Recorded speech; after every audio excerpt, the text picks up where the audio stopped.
বজালীৰ পাটাচাৰকুছিৰ লোকনিৰ্মাণ বিভাগৰ পথত ৰুলাৰৰ ড্ৰাইভাৰৰ ৰূপত এইবাৰ মন্ত্ৰী ৰঞ্জিত কুমাৰ দাস। ৰুলাৰৰ ষ্টিয়াৰিঙত ধৰি লোকনিৰ্মাণৰ পথত ৰুলাৰ চলাই দেখুৱালে মন্ত্ৰীগৰাকীয়ে। ৰুলাৰৰ পৰা নামি আহি কিনকিনীয়া বৰষুণত তিতি বুৰি বেলচা মাৰিলে মন্ত্ৰী ৰঞ্জিত কুমাৰ দাসে। পকী পথ আঁচনিৰ শুভাৰম্ভণি কৰিবলৈ আহি ৰুলাৰ চলালে মন্ত্ৰীগৰাকীয়ে। আৰক্ষীৰ প্ৰটকল ভাঙি এইবাৰ ৰুলাৰ চলাবলৈ আহিল মন্ত্ৰীগৰাকীয়ে।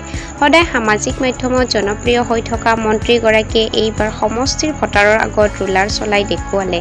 পাটাচাৰকুছি বিধানসভা সমষ্টিৰ MMUPPNA আঁচনিৰ অধীনত টিহু-ডুমনি পথৰ শুভাৰম্ভণি কৰি ড্ৰাইভাৰৰ ৰূপত মন্ত্ৰীগৰাকীয়ে পথৰ কাম আৰম্ভণি কৰে। মন্ত্ৰী ৰঞ্জিত কুমাৰ দাসে নাৰিকল ভাঙি ৰুলাৰ চলাই পথৰ উদ্বোধনী কৰে।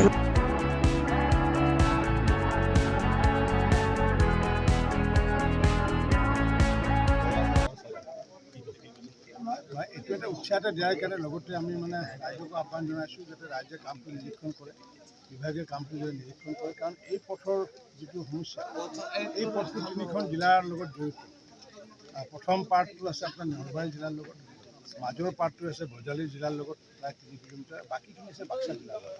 গতিকে বাক্সা জিলাৰখিনিও সম্পূৰ্ণ হৈছিলে, নলবাৰী জিলাখিনিও সম্পূৰ্ণ হৈছিলে। এইখিনি আমি কৰিব পৰা নাছিলোঁ, কাৰণ যিহেতু দাঁতি কাষৰীয়া, ইয়াৰ বিপৰীতে মোৰ বহুত ডাঙৰ ডাঙৰ সমস্যা আছিলে। গতিকে সেইকাৰণে আমি কিছু দেৰিকৈ কৰিছোঁ।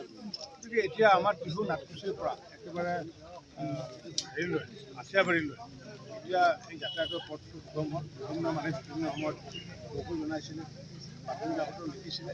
গতিকে মই তেওঁলোকে কি হ'ল মোক চিঠি লিখিছিলে, কি হ'লে বাতৰি কাকতো লিখিছিলে। বহুত আমাৰ বজালী মানুহ